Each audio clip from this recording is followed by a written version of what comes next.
एक बार की बात है, एक खूबसूरत जंगल में रूबी नाम का एक प्यारा सा खरगोश और ओलिवर नाम की एक चतुर लोमड़ी रहती थी। वे सबसे अच्छे दोस्त थे और हमेशा एक दूसरे की कंपनी में खुशी पाते थे।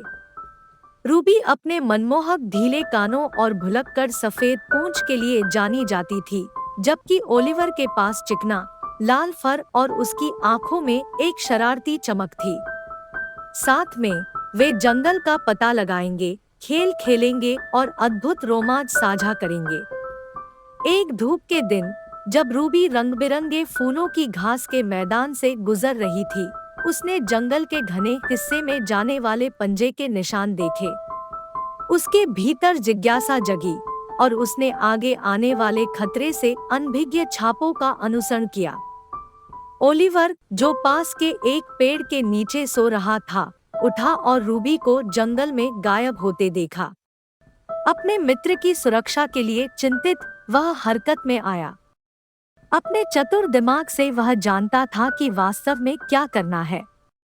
ओलिवर तेजी से रूबी के निशान का पीछा किया। उसकी तेज इंद्रियों ने जंगल के माध्यम से उसका मार्गदर्शन किया। जैसे ही वह गहराई में गया, उसने विंस्टन नाम के एक डरपोक भेड़िए को पास में दुबका हुआ देखा। उसकी भूखी आंखें रूबी पर टिकी थी। विंस्टन ने खरगोश को देखा था और उसे एक स्वादिष्ट भोजन के रूप में देखा था। अपने पैरों पर विचार करते हुए ओलिवर रूबी को बचाने के लिए एक शानदार योजना लेकर आया।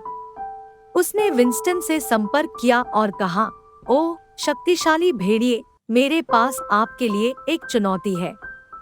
मैं शर्त लगाता हूँ कि आप मुझे नदी की दौड़ में नहीं पकड़ सकते। यदि आप जीत जाते हैं, तो आप मुझे रात के खाने के लिए दे सकते हैं, लेकिन अगर मैं जीत जाता हूँ, तो आपको मेरी दोस्त रूबी को अकेला छोड़ने का वादा करो। विंस्टन अपनी गति में विश्वास महसूस करते हुए चुनौती के लिए सहमत हुए। दौड़ शुरू हुई और ओलिवर जंगल के माध्यम से अपनी पूरी शक्ति के साथ दौड़ा, जिससे भेड़िया रूबी के रास्ते से दूर चला गया। ओलिवर पेड़ों के बीच से टेढ़ा-मेढ़ा घूमता था, झाड़ियों के ऊपर से छलांग लगाता था। इस बीच रूबी खतरे से सुरक्षित रूप से छिपी हुई एक आरामदायक बिल तक पहुंच गई थी।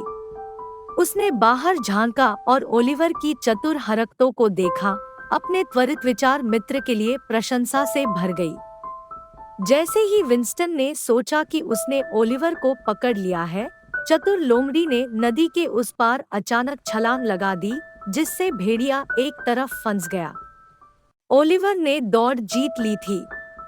विंस्टन अनिच्छा से अपने वादे का सम्मान करने के लिए सहमत हो गया और हार गया। खतरा टल जाने के बाद रूबी अपने छिपने के स्थान से कूदी और ओलिवर की ओर बढ़ी। वे हंसे और अपनी जीत का जश्न मनाया। अपनी दोस्ती और अपनी चतुराई के लिए आभारी थे, जिसने उन्हें नुकसान से बचाया। उस दिन से रूबी और ओलिवर का बंधन और भी मजबूत हो गया। उन्होंने जंगल का पता लगाना जारी रखा, लेकिन अब वे हमेशा संभावित खतरों के प्रति सचेत रहते थे, अपनी दोस्ती और चतुराई पर भरोसा करते हुए किसी भी चुनौती का सामना करने के लिए।